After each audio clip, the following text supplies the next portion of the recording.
Ceci est un livre audio autogénéré par Google. Introduction. Jean-François Poncet. Sénateur, ancien ministre. Mesdames et messieurs. Le rôle du président d'un colloque ne consiste pas à se substituer aux intervenants. Je ne me lancerai donc pas dans un exposé de mes propres vues sur le thème qui nous réunit. Je me bornerai à quelques observations que m'inspire le titre de notre colloque. Unification du monde n'est pas synonyme de mondialisation. Celle-ci évoque une réalité objective que nous vivons quotidiennement. Elle est le résultat du développement des technologies de la communication, des transports mais aussi de la politique de libre-échange conduite depuis la fin de la Deuxième Guerre mondiale par le GATT et l'OMC, et qui a peu à peu abattu ou réduit les obstacles aux échanges commerciaux et au déplacement des hommes. Unification du monde est au contraire un concept politique. Il évoque une volonté d'organisation de la planète. L'ONU et l'ensemble des institutions internationales qui en dépendent en sont une expression très imparfaite, certes, mais dont l'objectif est de progresser vers une gouvernance mondiale. De même, conflit de civilisation n'est pas l'équivalent de choc des civilisations. C'est un universitaire américain bien connu, Samuel Huntington, qui a développé le thème du choc des civilisations. Le choc sera-t-il surmonté, comme nous l'espérons tous, ou débouchera-t-il sur des conflits comme le suggère le libellé choisi par les organisateurs du colloque ? Grave question qui ne comporte pas à ce stade de réponse certaine. Excusez ces observations qui ne relèvent pas d'un scrupule sémantique déplacé, mais du souci de poser clairement les questions auxquelles nos différents orateurs vont chacun à sa façon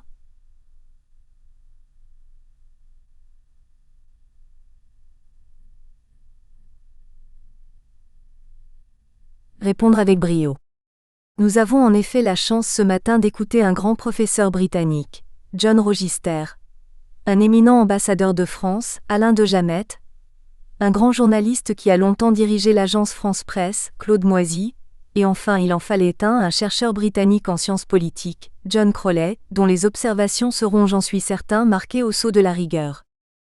Je donne la parole au professeur John Rogister. Vue française, vue britannique. John Rogister. Membre correspondant de l'Institut.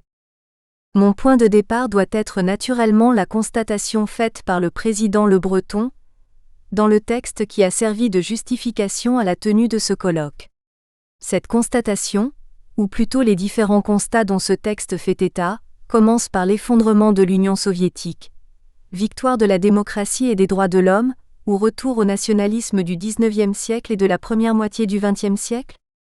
Ensuite, allons-nous vers une société sans classe, dans laquelle le phénomène national aurait perdu de son poids et de son caractère tragique ? Deuxième échec. Troisième constat, fruit des valeurs des droits de l'homme, de la liberté de l'information et des responsabilités planétaires, le monde s'oriente-t-il vers l'unité ? Les institutions qui œuvrent pour cela manquent de moyens. Partout dans le monde, il y a des crises. Enfin, le choc des civilisations, est-il un mal ou une fatalité ? Doit-on imposer des règles de conduite à des peuples qui ont forgé leur identité différemment et qui y sont attachés ? Le poids de l'histoire est lourd. Comme le dit fort bien Jean-Marie Le Breton, beaucoup d'hommes de notre temps sont convaincus que l'avenir pour eux passe par les droits de l'homme et l'édification de la démocratie. Mais beaucoup d'autres choisissent la force et la violence. Voilà les constats, les données de notre sujet. Quelles sont les réflexions des Français et des Britanniques sur ces questions ? Il faudrait peut-être inclure, parmi les données du problème, la question de l'actualité du rôle de la religion. On ne peut pas nier, pour commencer par là, que le fondamentalisme islamique est lié au terrorisme international, expression violente du conflit de civilisation. Le marxisme a négligé l'influence de la religion sur les hommes. Or celle-ci reste puissante, surtout en Afrique et en Asie, mais aussi en Europe, à cause de l'immigration venue de ces deux continents. Une certaine historiographie libérale a aussi tendance à négliger le facteur religieux, lequel est parfois incompatible avec les principes démocratiques, ou bien avec les droits de la femme, même dans la société occidentale. Le christianisme a lui-même été souvent en conflit avec la modernité et le matérialisme. Mais le christianisme s'est adapté depuis le XIXe siècle à la société issue de la Révolution française, et depuis le dernier quart du XXe siècle, son emprise s'est affaiblie sur le continent européen, tandis que l'islam militant demeure une force qui s'en prend au matérialisme qu'il considère comme l'expression d'une société occidentale corrompue et décadente. Son hostilité à l'existence même de l'État d'Israël le met aussi en conflit avec l'Occident libéral qui garantit l'existence de cet État. Le militantisme islamique, pour qui la démocratie à l'occidental n'est pas aussi importante que les principes religieux, a pris l'aspect d'une véritable idéologie politique. Le problème islamique va bien au-delà de la question du terrorisme. D'abord, pas plus qu'on ne peut parler d'une seule forme de christianisme, il n'y a pas non plus une seule sorte de musulmans, tant en Afrique et en Orient qu'en Europe. Chez nous, beaucoup de jeunes musulmans s'intègrent dans la société, leur religion devenant une affaire privée. Mais il y a une minorité non négligeable, et parfois dangereuse, de musulmans orthodoxes, islamistes et de salafis, qui résistent au processus d'assimilation. Cette minorité adopte des stratégies de résistance à l'intégration, se servant de moyens modernes de communication tels que l'Internet, ainsi que de la mosquée devenue centre de ralliement et point focal de leur activité. L'exigence que les femmes doivent porter le voile, le soutien aux Palestiniens, la haine envers les États-Unis et le recours à la violence ont aussi pour but d'obliger les musulmans à se défendre dans une société occidentale considérée comme hostile, et à affirmer leur identité religieuse et culturelle. La réaction britannique a été le développement de ce qu'on appelle le multiculturalisme, ou l'acceptation de la variété culturelle et ethnique jugée enrichissante pour tous.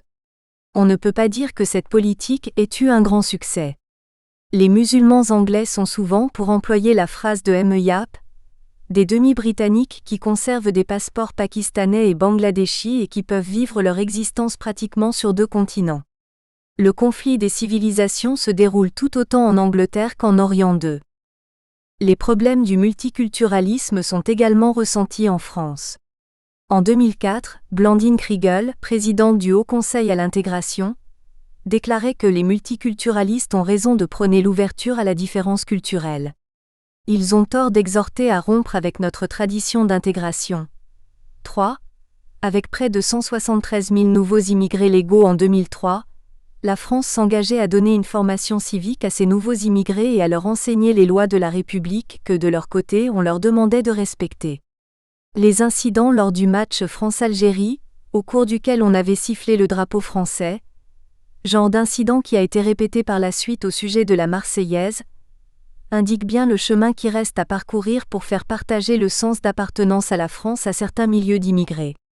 En Angleterre, l'homme politique conservateur, Lord Tebbit, déplorait que lors de matchs de cricket entre le Royaume-Uni et le Pakistan, certains immigrés soutenaient l'équipe pakistanaise.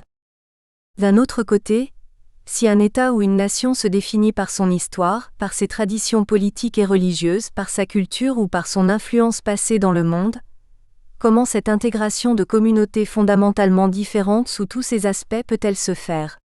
Comme le souligne Bhikkhu Parekh, nous ne pouvons pas les intégrer aussi longtemps que nous restons nous. Le nous doit se resserrer afin de pouvoir créer un nouvel espace commun dans lequel ils peuvent être accommodés et faire partie d'un nous nouvellement reconstitué. 4. Dans son ouvrage sur Léon l'Africain, l'historienne américaine Nathalie Zemon Davis nous a montré une nouvelle fois comment, même au XVe siècle, les ponts n'étaient jamais rompus entre musulmans, chrétiens et juifs. Les échanges intellectuels, tout autant que les échanges commerciaux, étaient des réalités de cette époque. On était conscient de ce que les 3 religions avaient en commun. 5. Cet esprit n'est pas mort, c'est même un signe d'espoir. Au sujet du rôle de la religion, il faut cependant établir un cas particulier pour l'hindouisme. En effet, l'hindouisme moderne, l'hindutva, ne promeut pas tellement la religion que la réussite matérialiste pour ceux qui pratiquent l'hindouisme. Hindutva n'a aucun problème, ni avec la modernité, ni avec la civilisation occidentale 6. La question du conflit des civilisations est donc liée, en partie, à un facteur religieux. Géographiquement, ces conflits se situent en Afrique et en Asie, mais la présence de communautés musulmanes grandissantes en Occident leur donne un prolongement européen qui pèse de plus en plus lourdement sur la vie politique de nos 2 pays. La chute de l'Union soviétique a-t-elle été une victoire pour la démocratie? Ou bien marque-t-elle un retour au nationalisme du passé? Les dangers qui guettent les journalistes d'opposition en Russie indiquent clairement que le nouveau système démocratique de ce pays laisse encore beaucoup à désirer. L'ingérence russe en Géorgie et le soutien apporté à l'Ossétie révèlent la force latente des différents nationalismes à l'intérieur d'un nouveau pays. Quant au problème russe, il est assez simple et a été très bien analysé par Thérèse Delpech. Il s'agit de reconnaître la fin de l'Empire, pour admettre que depuis maintenant 3 siècles, la Russie est engagée vers l'Occident. De même que la fin du nazisme a été la catastrophe salvatrice de l'Allemagne, celle de l'URSS est la possibilité pour la Russie de mettre un terme à ses rêves d'empire. Mais elle n'en prend pas le chemin. 7. Il faut dire aussi que l'Union européenne ne l'a pas beaucoup encouragée à prendre ce chemin. En Asie, au moment où elle s'apprête à s'établir comme grande puissance, l'Inde reste la plus grande démocratie du monde avec plusieurs milliers de personnes tuées pendant les élections, et la Chine reste résolument contrôlée par le Parti communiste au pouvoir depuis 1945. Ces 2 vastes pays se voient prier, au nom de la globalisation ou de l'entente mondiale, d'abandonner leurs ambitions mondiales. Ces grandes nations n'ont jamais fait partie d'un ordre hégémonique dominé par l'Occident, sauf quand le Raj indien faisait partie de l'Empire britannique, sans voix au chapitre pour ainsi dire. Les puissances occidentales veulent un ordre international inclusif mais sans pour autant vouloir abandonner leurs acquis ou privilèges, siège à l'ONU par exemple. On ne voit pas le président Obama abandonner les atouts américains lorsqu'il envisage la création d'un nouvel ordre institutionnel mondial. 8. Pour revenir aux données du problème, on ne peut affirmer que l'on va vers une société sans classe dans laquelle le phénomène national aurait perdu de son poids et de son caractère tragique. Certes, les différences entre classes sociales sont devenues moins importantes qu'avant, du moins du point de vue culturel, mais le fossé ne cesse de se creuser entre riches et pauvres en Europe.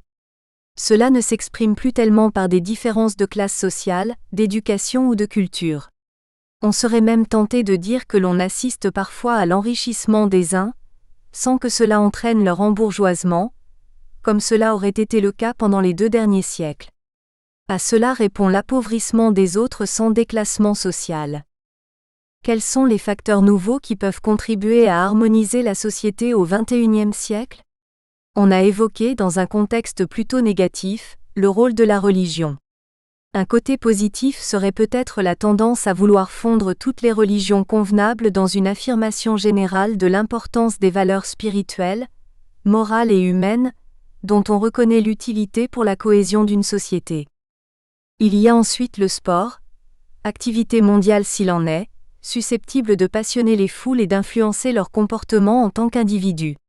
En France, le sport est devenu un puissant vecteur d'intégration sociale et culturelle, même s'il a parfois des difficultés au niveau de la mixité sexuelle dont certains milieux musulmans se méfient. 9. En 3e lieu, il y a l'influence des arts et de la culture. Littérature, opéra, musique, théâtre ont depuis longtemps cessé d'être des passe-temps réservés à une élite. En Occident, ils font partie des loisirs, au point de contribuer au produit national brut de nos pays. La musique occidentale passe en Chine, où orchestres et solistes européens et américains se produisent avec grand succès. De même, on note la contribution croissante de jeunes virtuoses chinois au rayonnement de la musique de Mozart et de Beethoven. D'où en dernier lieu, l'importance attachée à ce qu'on appelle aujourd'hui la diplomatie culturelle, pratiquée par la plupart des services culturels occidentaux à l'étranger. La formulation du concept de diplomatie culturelle est la réaction à la publication en 1996 de l'ouvrage percutant de l'Américain Samuel P. Huntington, The Clash of Civilizations and the Remaking of World Order.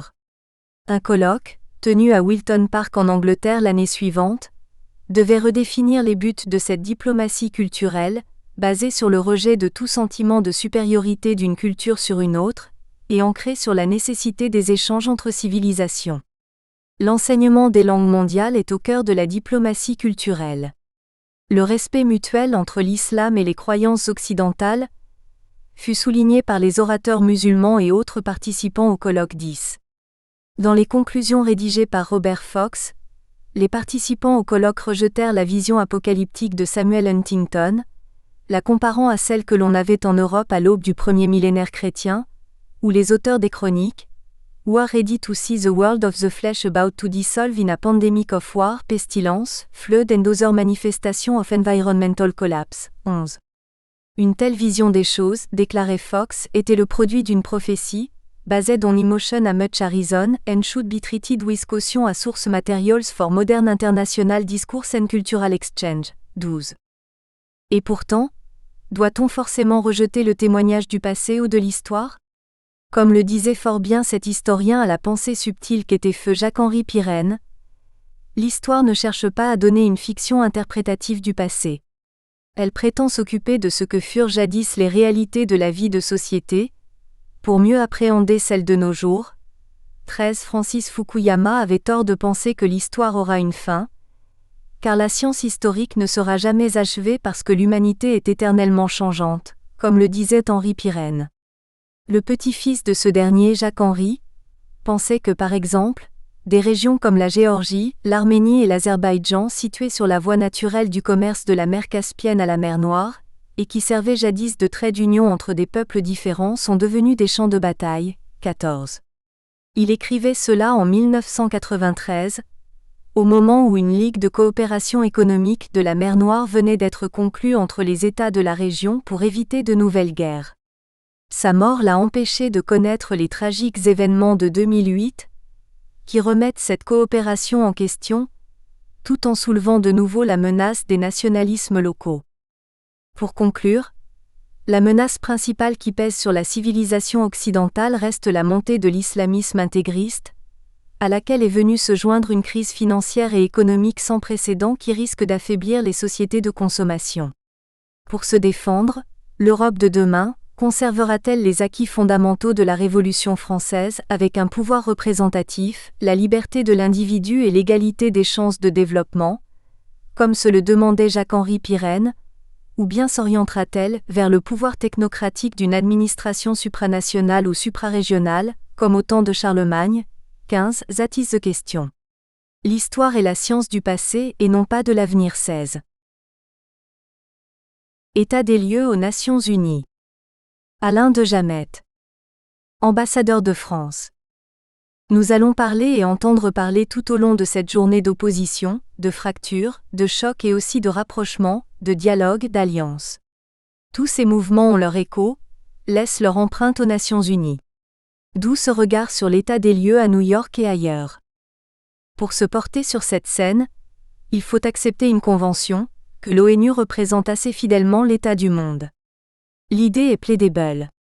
On sait le premier choc, celui entre ceux qui s'en tiennent aux institutions et organisations d'État et ceux qui ne pensent que par ce qu'ils appellent la vraie vie, la société civile et ses dévoués acteurs, les ONG. Mais à tout prendre, qu'est-ce que l'ONU sinon la société civile ? Les délégués à l'organisation n'ont pour la plupart rien de diplomates professionnels. Ils sont anciens avocats, médecins, professeurs, journalistes, parlementaires, militaires, etc., mais tous au moins désignés par des gouvernements qui pour la majorité sont à peu près démocratiquement élus. Cette société se compare avantageusement à celle d'ONG aux dirigeants autoproclamés, et souvent quasi inamovibles. Commençons par les rares bonnes nouvelles. Il existe bien aux Nations Unies des facteurs d'unification. La première bonne nouvelle, mais est-ce une bonne nouvelle ? Réjouira peut-être en France nos élites qui rêvent d'une nation bilingue, c'est-à-dire maltraitant sa langue maternelle, mais elle attristera à coup sûr cet admirable maître du français qu'est le professeur Rogister. L'anglais, la langue anglaise, est bien en voie d'unifier, au moins verbalement, l'Assemblée des Nations Unies. 90% des documents qui y circulent sont à l'origine rédigés en anglais. 70 États sont supposés être membres de l'Organisation internationale de la francophonie. Mais nous n'osons plus faire le décompte de ceux qui s'expriment à la tribune en français. L'anglais donc lingua franca d'une volière au son passablement unique. Un second trait qui fait l'unanimité, c'est la condamnation quasiment instantanée, unanime, du terrorisme, ou du moins de ses attentats les plus spectaculaires, septembre 2001, Madrid, mars 2004, à condition toutefois que l'on n'entreprenne pas de rechercher l'origine de ce terrorisme. Quand le Conseil de sécurité qualifie la source, et un peu trop vite à l'appel d'un gouvernement, L'erreur est amère. C'est le cas de cette résolution du Conseil de sécurité du 12 mars 2004, le jour même des attentats de Madrid, attribuant ceci à la demande du gouvernement Aznar et tout à fait à tort à l'ETA, changement de gouvernement. L'ambassadeur espagnol qui rédigea le texte fut vite relevé. Le troisième trait d'unanimité, bien exceptionnel mais plutôt sympathique, est la manifestation spontanée de courtoise et réelle déférence qui entoura les visites, évidemment très espacées, du Saint-Père aux Assemblées générales des Nations unies. Le pape est d'ailleurs la seule personnalité, le seul chef d'État, invité à gagner la tribune non pas par l'arrière de celle-ci mais en traversant de part en part les travées de l'Assemblée générale, tonalité de respect religieux. On y reviendra. Enfin, le dernier trait, heureusement lui aussi assez exceptionnel, est le recueillement unanime qui salue la disparition d'un chef d'État au prestige universel. Il faut remonter loin dans le temps, septembre 1970, mort de Nasser, novembre 1970, décès du général de Gaulle. Tous les délégués, presque sans exception, montent à la tribune pour saluer la mémoire du général. Que pourrait bien rajouter l'ambassadeur de France, dernier à parler ? Quelques secondes avant l'appel de son nom, il reçoit la dépêche de presse rapportant les dernières volontés du général, refus de tout hommage. L'ambassadeur ne lira rien d'autre que le texte de ce testament. Redoublement d'émotion, partagé et vrai. Mais hors ces instants assez rares, les Nations unies ne sont pas unies. À cela, rien d'étonnant, tant la mémoire de la guerre froide, du rideau de fer est encore proche. N'y revenons pas. Est contre Ouest. Nord aussi contre le Sud. Le fameux tiers-monde avec ses propres conférences, Bando Angle Caire, ses structures, non alignées 77. Rappelons-nous plutôt, venus du Sud, ces véritables défis à la culture politique, économique du Nord, qu'étaient ces vastes mouvements portés par les pays en développement qui visaient à bâtir un nouvel ordre économique mondial. M. François Poncet qui négocia habilement à la CNUSED de 1976 l'élaboration d'un système de stabilisation des prix des matières premières s'en souvient, fondé sur un pilotage universel de l'économie ou qui projetait, sous couvert de bâtir un nouvel ordre mondial de l'information, avec quota de couverture de presse, etc., de jeter par-dessus bord la liberté d'expression. Ni l'un ni l'autre de ces ordres n'ont été bâtis, n'ont prévalu. Parallèlement, en sourdine, nous espérons que vous avez apprécié cet aperçu. Pour continuer à écouter ce livre audio sur Google Play Livres, utilisez le lien dans la description de la vidéo.